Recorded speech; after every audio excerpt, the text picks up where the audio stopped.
Well, hello and welcome to The Spirit Safe. My name's Rob. Thank you very much indeed for joining me, and I have something that I think you'll find very interesting. I've been wanting to do whiskies from different countries. I've done, I think, whiskies from 19 different countries so far on the channel, and this will be, by my count, the 20th. It's from the Netherlands, Dutch whiskey, Millstone from the Zuidam Distillery. I don't know a great deal about Millstone or the Zuidam Distillery.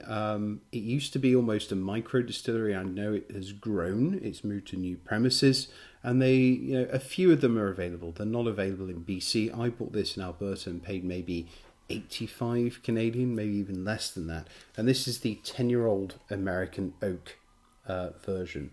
This packaging, this tube.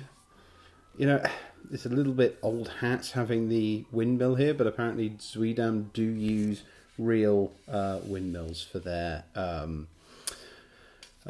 milling, which is unusual and very, very Dutch. So it's got this kind of golden etching of a windmill that sort of dominates the cotton, and then you've got this is a little sticker here that says American Oak 10-year-old, and it's got the barcode right in the middle of the thing, which I don't really like all that much. So the tube I don't think is brilliant, but inside the bottle comes a little bit more stately.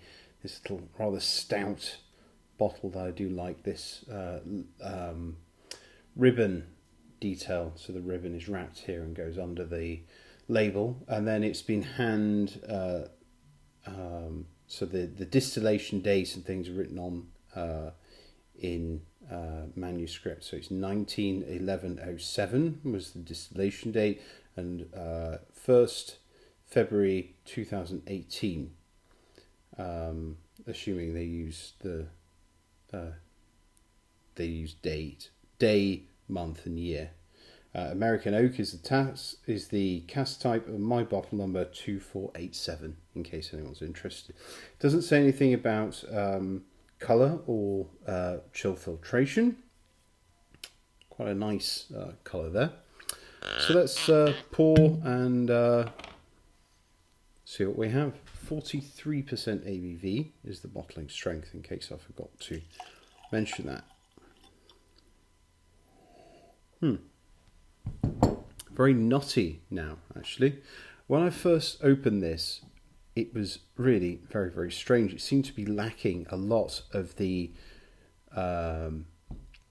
nose components that you would expect from a single malt of any kind. It was very, very light, and it was just really like a white cake mix or a batter. Cornbread, pancakes, kind of doughy, very light sponge cake, a lot of desiccated coconut. And yeah, there is still a little bit of that, but there's some Brazil nut, coconut. Yeah, still a bit of cornbread. Light confectionery marzipan. So not the cake marzipan that gets slathered all over a cake, but the kind of the much lighter marzipan that's for eating, or that continental Europeans like to eat. A little bit of cucumber peel. Quite a lot of vanilla cream slice. Those things you used to buy from the bakers that got a little bit of pastry and then the cream.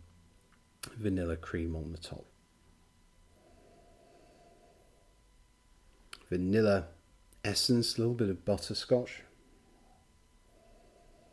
And then later some mint and eucalyptus came through. That was absent at the beginning, and it was really quite a strange experience to get an American oak whiskey without any kind of mint or herbal notes to it.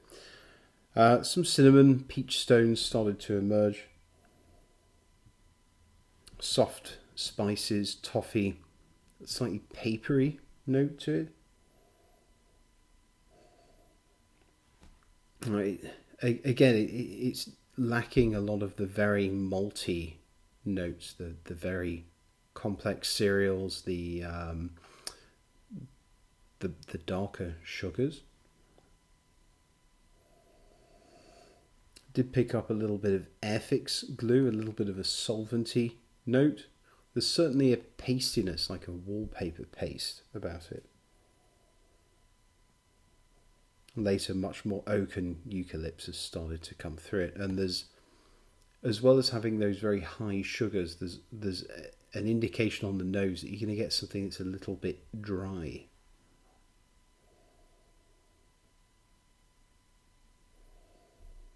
But then you get the peach stones and a little bit of pear as well. This is definitely a whiskey, at least for the nose, that has changed while it's been open, for the few couple of months I've had it open.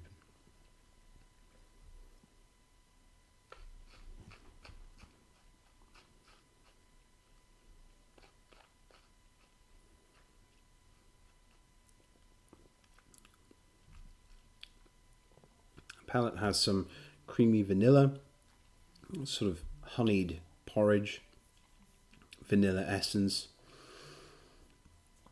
It was kind of light and sweet, but then onto the finish, much more cinnamon and verdant notes start to come through. Starting to get much more brown sugar as it's been opened. Stewed tea, very definitely. A sappy oak, but also a toasted oak. Some lemon, spice.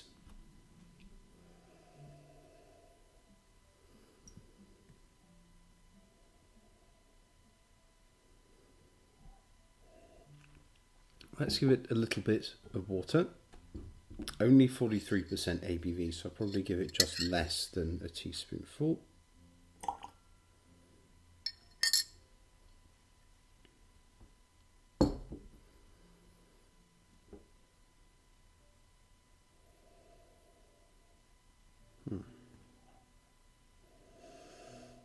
Much more of a pleasant oak note starting to come through. A little bit more resinous as well.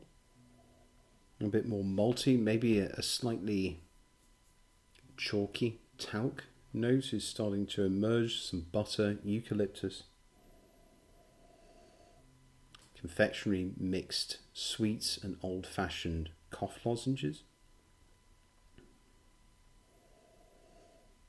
Peppercorns and a light fruit, apples and pears. There has been at times a little bit of smoked salmon on the nose with some water, but that's not a very fishy smoked salmon. It's just this very strange, slightly unwelcome note of smoked salmon.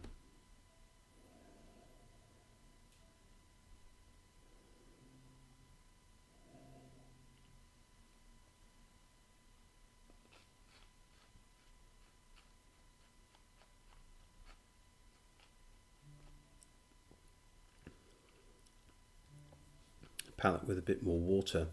With a bit of water, much more of the brown sugar, honey, peppercorns, butterscotch, toffee, and sort of dried fruit notes are starting to emerge with a bit of water on the palate. And the finish is cinnamon, pepper, Thai chili, greenish verdant notes, which is mainly cucumber peel, grainy cereals and bitter coffee. So this is one that has really changed since I opened it, and it's improved hugely from something that was really like a blended Canadian whiskey. I didn't feel like I was getting any malt at all. And then given a couple of months to open up, it has definitely improved. I'm not entirely in love with this. I think it's at the very bottom or towards the bottom of the Millstone range, and I would be interested in trying some of the ryes from Millstone or some of the sherry cask examples. So I won't buy this particular one again.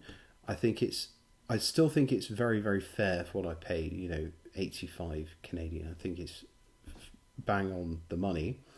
I won't buy this particular expression again, but I will try some other things from Millstone, and maybe next year we'll get some of the rye or the sherry cask versions. Anyway, I hope you've enjoyed the review. Hope to see you again soon, and until then, stay in good health, and look forward to seeing you. Goodbye.